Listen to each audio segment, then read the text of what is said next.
नमस्कार। दोपहर समाचार में आपका स्वागत है।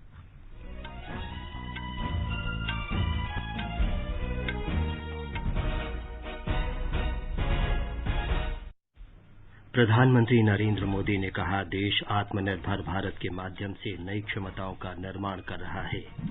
उन्होंने कहा, मेक इन इंडिया उत्पादों की मांग बढ़ रही है। आकाशवाणी से मन की बात कार्यक्रम में प्रधानमंत्री ने लोगों से सिंगल यूज प्लास्टिक से देश को मुक्त करने का आह्वान किया। गृह मंत्री अमित शाह ने मणिपुर में कई विकास परियोजनाओं की आधारशिला रखी। किसान संघ मंगलवार को सरकार के साथ अगले दौर की वार्ता के लिए राजी।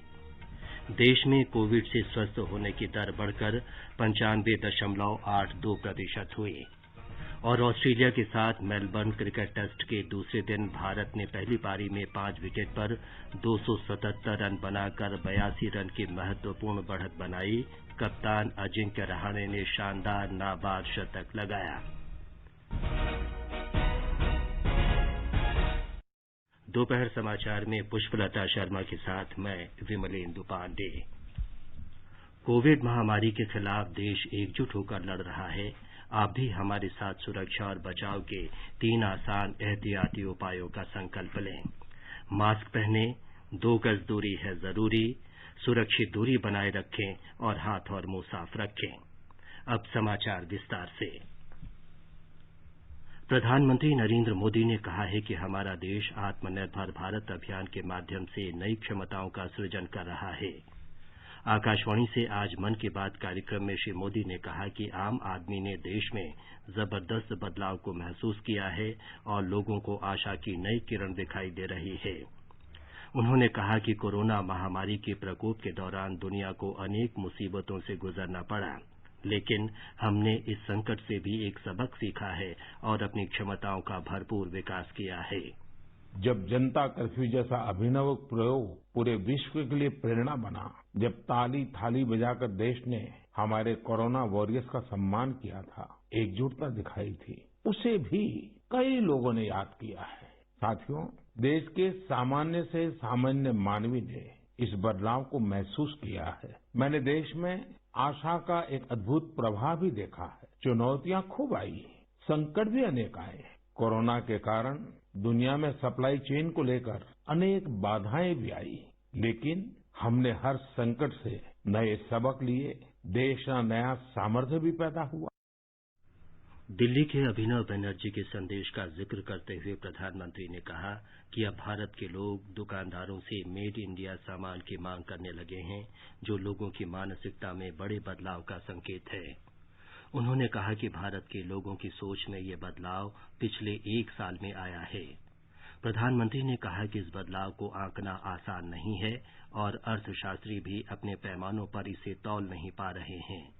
अभिनव जी को अपनी रिश्तेदारी में बच्चों को गिफ्ट देने के लिए कुछ खिलौने खरीदने थे, इसलिए वो दिल्ली की झंडेवालान मार्केट गए थे। ये मार्केट दिल्ली में साइकिल और खिलौनों के लिए जाना जाता है। पहले वहाँ महंगे खिलौना का मतलब भी इम्पोर्टेड खिलौने होता था और सस्ते खिलौने भी बाहर से आते थे। लेकिन अभिनव जी ने चिट्ठी में लिखा है कि अब वहाँ के कई दुकानदार कस्टमर्स को ये बोल बोलकर टॉय बेच रहे हैं कि अच्छे वाला टॉय है क्योंकि ये भारत में बना है, मेड इन इंडिया है। यही तो है ये सोच में कितना बड़ा परिवर्तन।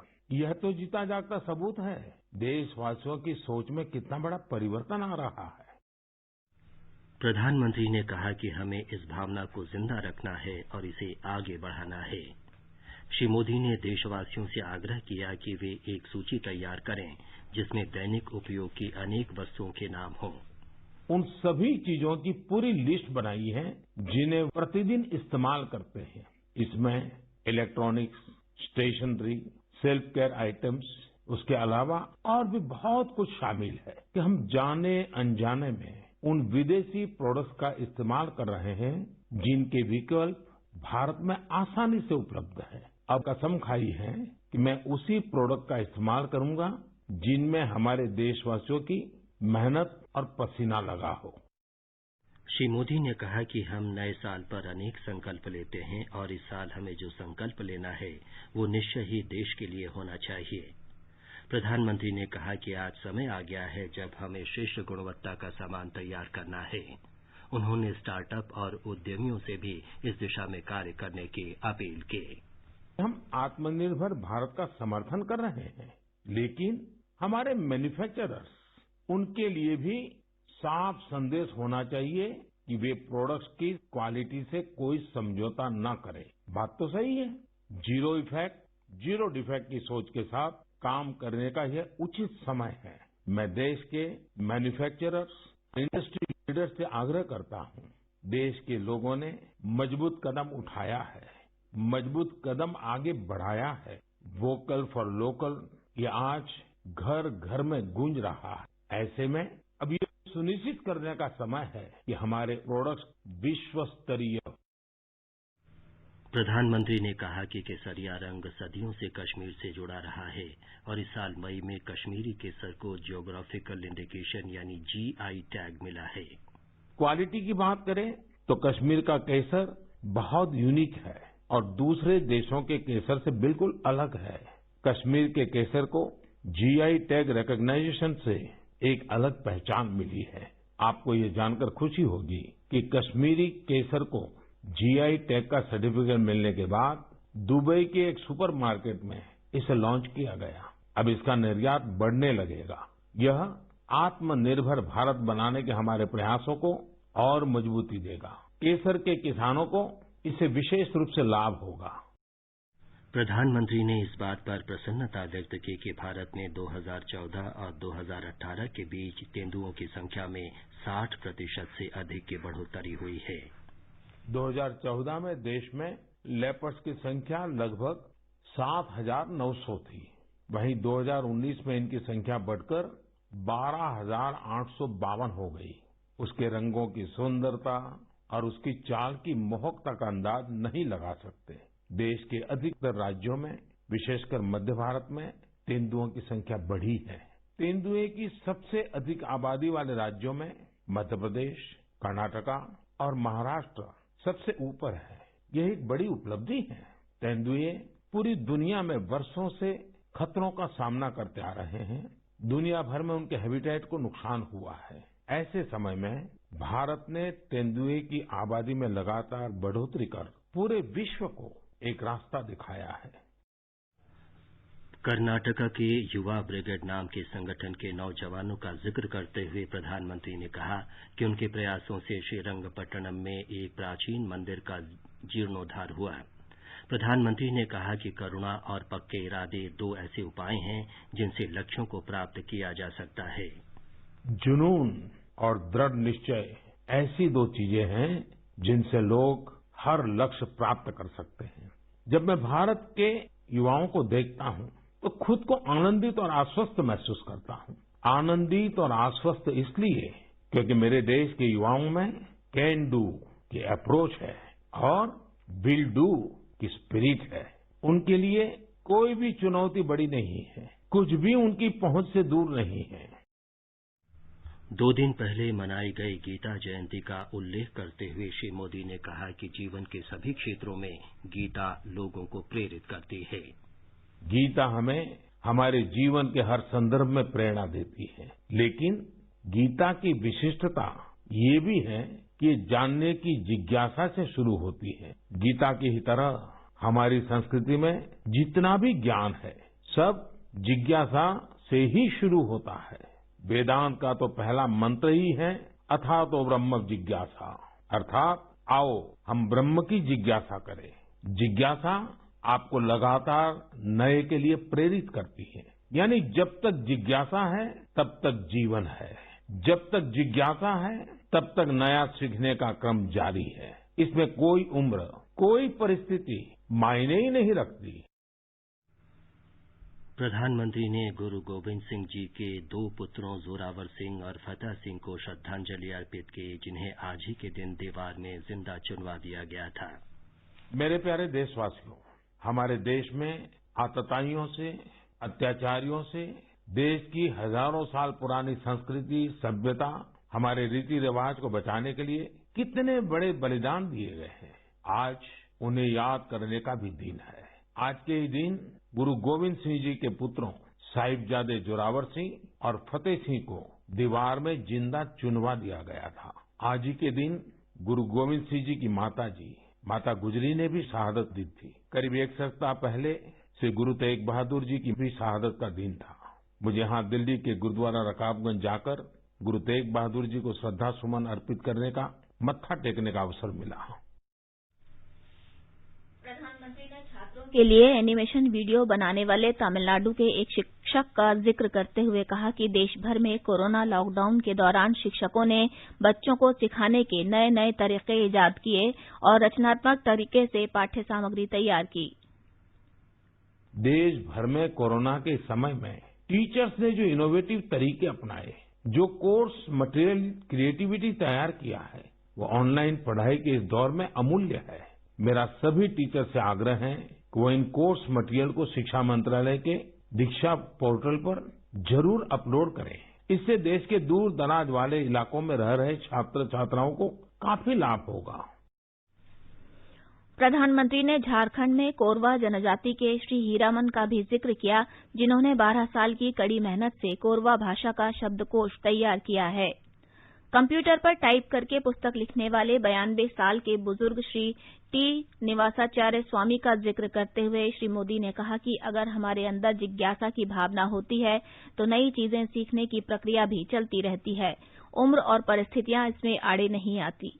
श्री मोदी ने कहा कि श्री स्वामी के मन में अभी भी जिज्ञासा की भावना है और वे एक नौजवान की तरह आत्मविश्वास से भरे हुए हैं। उन्होंने कहा कि कंप्यूटर के आने के बाद जब श्री स्वामी को इस बात का एहसास हुआ कि अब लिखने और पुस्तक छापने का तरीका बदल चुका है, तो उन्होंने 86 साल की उम्र में कंप्यूटर चलाना और दूसरे सॉफ्टवेयर पर काम करना सीखा। प्रधानमंत्री ने कहा कि हमारा जीवन तब तक ऊर्जा से भरा रहता है जब तक जीवन में जिज्ञासा की भावना होती है और सीखने की भावना कभी खत्म नहीं होती। श्री मोदी ने कहा कि कुछ लोग ऐसे होते हैं जो लगातार कुछ न कुछ नया करना चाहते हैं और नए संकल्प लेते रहते हैं। गुरुग्राम के प्रदीप सांगवान का जिक्र करते हुए उन्होंने कहा कि वे 2016 से हिमालय को प्लास्टिक से मुक्त करने के लिए अभियान चला रहे हैं। उन्होंने कर्नाटक के युवा दंपति अनुदीप और मिनुषा का भी जिक्र किया, जिन्होंने विवाह के बाद सबसे पहले सोमेश्वर समुद्र तट पर फैले कूड़े करकट की सफाई का संकल्प लिया। इन प्रयासों के बीच हमें ये भी सोचना है कि ये कचरा इन बीचीज पर, इन पहाड़ों पर पहुंचता कैसे है। आखिर हम में से ही कोई लोग ये कचरा वहां छोड़कर आते हैं। हमें प्रदीप और अनुदीप मिनुषा की तरह सफाई अभियान चलाना चाहिए, लेकिन उससे भी पहले हमें ये संकल्प भी लेना चाहिए कि हम कचरा फैलाएंगे ही नहीं। आखिर स्वच्छ भारत अभियान का भी तो पहला संकल्प यही है। हमें देश को सिंगल यूज प्लास्टिक से मुक्त करना ही है। ये भी 2021 के संकल्पों में से एक है। प्रधानमंत्री ने नववर्ष के सिलसिले में भी देशवासियों को बधाई दी। युवा ब्रिगेड के संचालक चक्रवर्ती सूलीबेले ने प्रधानमंत्री द्वारा मन की बात कार्यक्रम में श्रीरंगपट्टनम में शिव मंदिर के जीर्णोद्धार के उनके कार्य की सराहना किए जाने पर प्रसन्नता व्यक्त की है। उन्होंने कहा कि प्रधानमंत्री द्वारा उनके कार्य को महत्व दिया जाना युवा ब्रिगेड के लिए बड़े सम्मान की बात है। It all started in 2014 when few of us took the initiative of cleaning stepwells, popularly known as Kalyanis or Pushkarinis near temples. We kept on adding one by one to the number and ended up cleaning more than 300 stepwells across the state. We have cleaned more than 9 rivers and presently working on Vrishabhavati river rejuvenation. Getting praises from Prime Minister is a milestone for us. Today, we are the proud family of more than 10,000 volunteers. ये समाचार हमारी website newsonair.com/hindi और हमारे mobile app news on AIR पर भी उपलब्ध हैं। चलो मिलकर एक शुरुआत करें, चलो एक फैसला आज करें, मास्क नहीं तो टोकेंगे, कोरोना को रोकेंगे, चलो एक इरादा करते हैं, चलो खुद से वादा करते हैं, मास्क नहीं तो टोकेंगे, कोरोना को रोकेंगे। दोपहर समाचार में आपका फिर स्वागत है। आगे बढ़ने से पहले मुख्य समाचारों पर एक नजर। प्रधानमंत्री नरेंद्र मोदी ने कहा, देश आत्मनिर्भर भारत के माध्यम से नई क्षमताओं का निर्माण कर रहा है। उन्होंने कहा, मेक इन इंडिया उत्पादों की मांग बढ़ रही है। आकाशवाणी से मन की बात कार्यक्रम में प्रधानमंत्री ने लोगों से सिंगल यूज प्लास्टिक से देश को मुक्त करने का आह्वान किया। गृह मंत्री अमित शाह ने मणिपुर में कई विकास परियोजनाओं की आधारशिला रखी। किसान संघ मंगलवार को सरकार के साथ अगले दौर की वार्ता के लिए राजी। देश में कोविड से स्वस्थ होने की दर बढ़कर 95.82% हुई। और ऑस्ट्रेलिया के साथ मेलबर्न क्रिकेट टेस्ट के दूसरे दिन भारत ने पहली पारी में 5 विकेट पर 277 रन बनाकर 82 रन की महत्वपूर्ण बढ़त बनाई। कप्तान अजिंक्य रहाणे ने शानदार नाबाद शतक लगाया। गृह मंत्री अमित शाह ने आज मणिपुर के इम्फाल में 7 विकास परियोजनाओं की आधारशिला रखी और 3 बड़ी परियोजनाओं का उद्घाटन किया। गृह मंत्री ने कहा कि मणिपुर के युवाओं में सूचना प्रौद्योगिकी की बहुत अधिक कुशलता है और प्रधानमंत्री मोदी को भी इसकी पूरी जानकारी है। मणिपुर के युवाओं के लिए एक नए रास्ते खोलने वाला काम ये ITSEZ को है। एक दृष्टि से चाहे पहाड़ हो या मैदान हो, मणिपुर के हर क्षेत्र को विकास की दृष्टि से जोड़ने वाला आज महत्वपूर्ण काम हुआ है। ये ITSEZ में ये बनने के बाद यहाँ के GDP में सालाना 4,600 करोड़ रुपया की वृद्धि होने वाली है। फॉरेंसिक साइंस के क्षेत्र में काफी कुछ करना बाकी है। एक नेशनल फॉरेंसिक साइंस यूनिवर्सिटी से एफिलिएटेड कॉलेज अगर आप मणिपुर में खोलते हो तो नॉर्थ ईस्ट के सभी राज्य के बच्चे यहाँ पर एक कोर्स करते हैं। श्री शाह ने यह भी कहा कि पिछली सरकारों ने पूर्वोत्तर क्षेत्र को बिल्कुल महत्व नहीं दिया और उन्हें हमेशा उपेक्षित रखा है, जबकि प्रधानमंत्री नरेंद्र मोदी ने स्वयं इस क्षेत्र का 40 से अधिक बार दौरा किया है। पूर्वोत्तर क्षेत्र विकास राज्य मंत्री डॉक्टर जितेंद्र सिंह ने कहा कि मणिपुर में भाजपा के सत्तासीन होने के बाद से इस राज्य में घेराव और उथल-पुथल की स्थिति समाप्त हो गई है। अब राज्य विकास का एक आदर्श बन चुका है। राज्य में विकास के साथ साथ सामुदायिक सौहार्द भी बना हुआ है। इससे पहले कल रात गृह मंत्री ने गुवाहाटी में भारतीय जनता पार्टी की असम राज्य कोर समिति की बैठक में शामिल हुए। बैठक में आगामी विधानसभा चुनाव के लिए पार्टी की चुनाव रणनीति पर चर्चा हुई। असम में विधानसभा चुनाव अगले वर्ष होंगे। श्री शाह ने बैठक में विभिन्न विकास परियोजनाओं को लागू करने पर भी विचार विमर्श किया। अरुणाचल प्रदेश में भारतीय जनता पार्टी ने 8 में से 6 वार्ड जीतकर पासीघाट नगर निगम परिषद पर कब्जा कर लिया है। 20 सदस्यीय ईटानगर नगर निगम चुनाव में भाजपा ने 10 सीटें जीत ली हैं, जो बहुमत से 1 कम है। पार्टी ने पंचायत चुनावों में 137 में से अब तक 121 जिला परिषद सदस्य की सीटों पर जीत हासिल करके स्पष्ट बहुमत हासिल कर लिया है। भाजपा ने ग्राम पंचायत सदस्य की कुल 8,215 सीटों में से 2,688 सीटों पर जीत हासिल की है। किसान संघ मंगलवार को सवेरे 11 बजे सरकार के साथ अगले दौर की बातचीत के लिए राजी हो गए हैं। स्वराज इंडिया के अध्यक्ष योगेंद्र यादव ने कल बताया कि कृषि कानूनों के विरोध में आंदोलन कर रहे सभी किसान संगठनों के प्रतिनिधियों ने सरकार के साथ एक और दौर की बातचीत करने का निर्णय किया है। केंद्र सरकार ने मंगलवार को आंदोलनकारी किसान संगठनों को पत्र लिखकर उन्हें फिर से बातचीत के लिए आमंत्रित किया था। कृषि मंत्रालय में संयुक्त सचिव विवेक अग्रवाल ने किसानों के सभी मुद्दों पर बातचीत करने और उनका समाधान निकालने के लिए सरकार की प्रतिबद्धता दोहराई थी। देश में पिछले 24 घंटों में 21,400 रोगी कोविड से ठीक हुए हैं और स्वस्थ होने की दर 95.82% हो गई है। अब तक कुल 97,61,500 से अधिक लोग महामारी से स्वस्थ हो चुके हैं। पिछले 24 घंटों में 18,700 से अधिक नए मरीज सामने आए और इसी के साथ कुल मरीजों की संख्या 1,01,87,800 से अधिक हो गई है। इस समय देश में मरीजों की संख्या 2,78,600 है। 170 दिनों के बाद पीड़ितों की ये सबसे कम संख्या है। स्वास्थ्य मंत्रालय ने कहा है कि भारत ने कोरोना महामारी से निपटने में एक और कीर्तिमान प्राप्त किया है। दैनिक नए रोगियों की संख्या 6 महीने के बाद 19,000 से नीचे के स्तर पर आई है। उपचाराधीन रोगियों की संख्या में भी लगातार गिरावट का रुझान बना हुआ है। इस समय भारत में रोगियों की संख्या देश में संक्रमण की पुष्टि वाले मामलों की कुल संख्या के मुकाबले सिर्फ 2.74% रह गई है। भारतीय आयुर्विज्ञान अनुसंधान परिषद आईसीएमआर ने बताया कि अब तक देश भर में 16,81,02,600 से अधिक कोविड की जांच की जा चुकी है। केंद्रीय माध्यमिक शिक्षा बोर्ड की 2021 के लिए परीक्षाओं की तारीख बृहस्पतिवार को घोषित की जाएगी।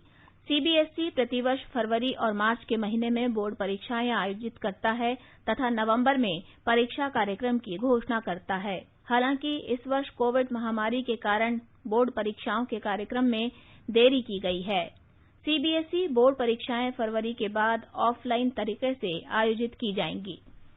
मध्य प्रदेश मंत्रिमंडल ने कल धर्म स्वातंत्र्य यानी धार्मिक स्वतंत्रता विधेयक 2020 पारित कर दिया। इस विधेयक के प्रावधानों के अंतर्गत किसी महिला को धर्म को जबरन परिवर्तित करने की सजा 10 वर्ष और कम से कम जुर्माना 50,000 रुपये किया गया है।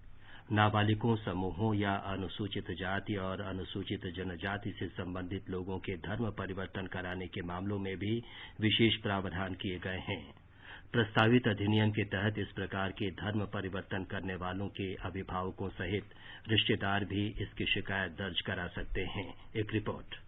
प्रदेश के गृह मंत्री नरोत्तम मिश्रा ने कहा है कि वर्तमान परिदृश्य में पुराने अधिनियम के अपर्याप्त प्रावधानों के कारण मध्य प्रदेश धार्मिक स्वतंत्रता विधेयक 2020 को विधानसभा में पेश करने के लिए मंत्रिमंडल द्वारा अनुमोदित किया गया है। उन्होंने कहा कि केवल धर्म परिवर्तन करने के उद्देश्य से विवाह करने को इस प्रस्तावित कानून के तहत शून्य माना जाएगा। प्रस्तावित कानून के अंतर्गत जो लोग धर्मांतरण के इच्छुक हैं, उन्हें 2 महीने पहले जिला प्रशासन के समक्ष आवेदन करना होगा। नया अधिनियम मध्य प्रदेश में धार्मिक स्वतंत्रता अधिनियम 1968 की जगह लेगा। पूजा पीवर्धन, आकाशवाणी समाचार, भोपाल।